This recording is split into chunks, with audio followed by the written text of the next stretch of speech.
Salut les petits aventuriers, aujourd'hui je suis à Tadoussac au Québec et derrière moi c'est le Saint-Laurent. Et vous savez ce qu'il y a dans le Saint-Laurent? Il y a des baleines, des belugas, des marsouins et on va aller voir ça maintenant.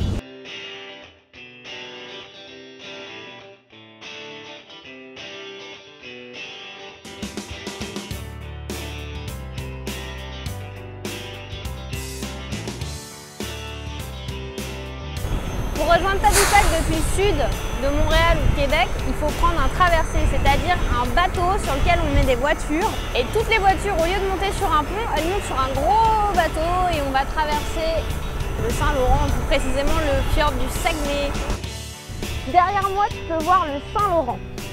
C'est tellement grand que j'ai vraiment du mal à voir de l'autre côté du fleuve. Ici, il y a l'eau douce du Saint-Laurent qui coule vers l'océan, l'Atlantique, et l'eau de l'Atlantique essaye de rentrer dans cette zone. Donc c'est de l'eau salée. Et donc, avec toutes ces courants d'eau chaude, d'eau froide, etc., eh bien, il y a plein de nourriture, plein de poissons et de plancton qui se rejoignent ici. Et tout ça, ça fait de la nourriture pour les baleines. Le Saint-Laurent est parcouru par un grand canyon sous-marin sur plus de 1400 km. Il peut atteindre en profondeur entre 300 et 500 mètres. Je sais pas si t'imagines, mais c'est plus haut que la Tour Eiffel.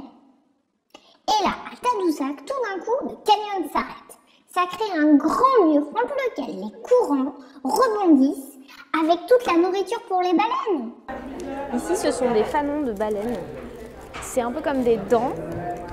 Pour nous les humains, c'est à l'entrée de leur bouche. Les baleines ouvrent grand la bouche, captent l'eau et en fait les fanons permettent de trier la nourriture qu'il y a dans l'eau et rejettent toute l'eau en gardant la nourriture. Donc on a vu qu'il y avait les baleines à fanons pour manger le plancton qui trient l'eau. Et il y a les baleines à dents, comme ici, un cachalot.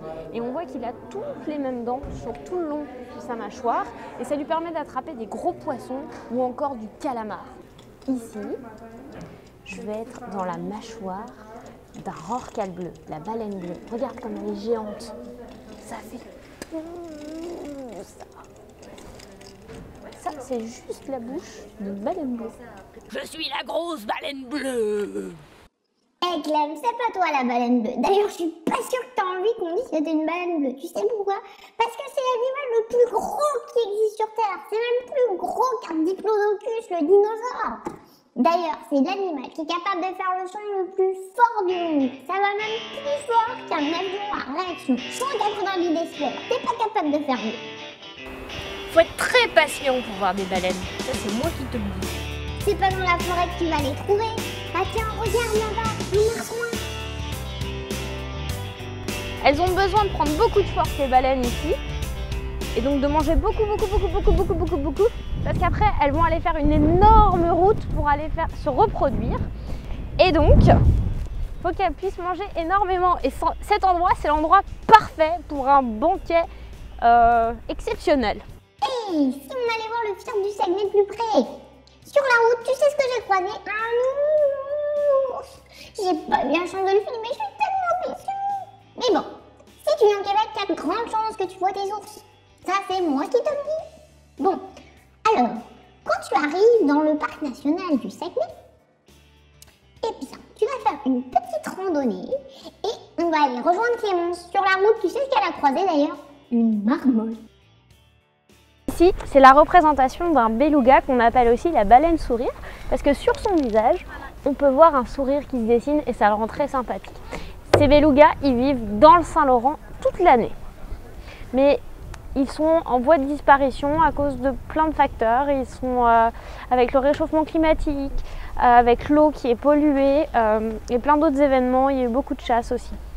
Donc il faut prendre soin des belugas et tu sais que tu peux même adopter un beluga et lui donner un nom. Alors aujourd'hui je suis à la baie Sainte-Marguerite dans le parc du fjord du Saguenay. Et comme je vous ai dit, on a plein de belugas dans la région et notamment ici. Ils viennent se nourrir et ils sont vraiment bien à cet endroit-là. C'est un peu comme leur maison. Donc on peut essayer de les observer. Alors quand tu cherches un beluga, il faut chercher un dos blanc qui va sortir un petit peu de l'eau. on va pas le voir en entier. Donc tu peux regarder derrière moi, là il y en a beaucoup qui sortent. Il y en a à peu près 800 qui vivent dans le Saint-Laurent en ce moment. Tu vois là, juste derrière moi il y en a. Donc là, maintenant qu'on a vu les bélugas, les baleines, tout ça, les marsouins, moi j'ai envie de faire un feu de camp.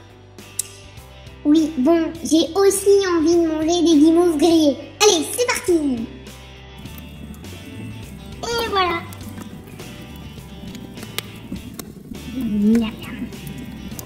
Continuez de suivre nos aventures sur YouTube, les petits explorateurs, ou pour les plus grands, vous pouvez nous suivre sur paroudeuse.com, sur notre page Facebook, sur notre Instagram, sur notre Twitter. On a plein de choses à vous raconter. À bientôt!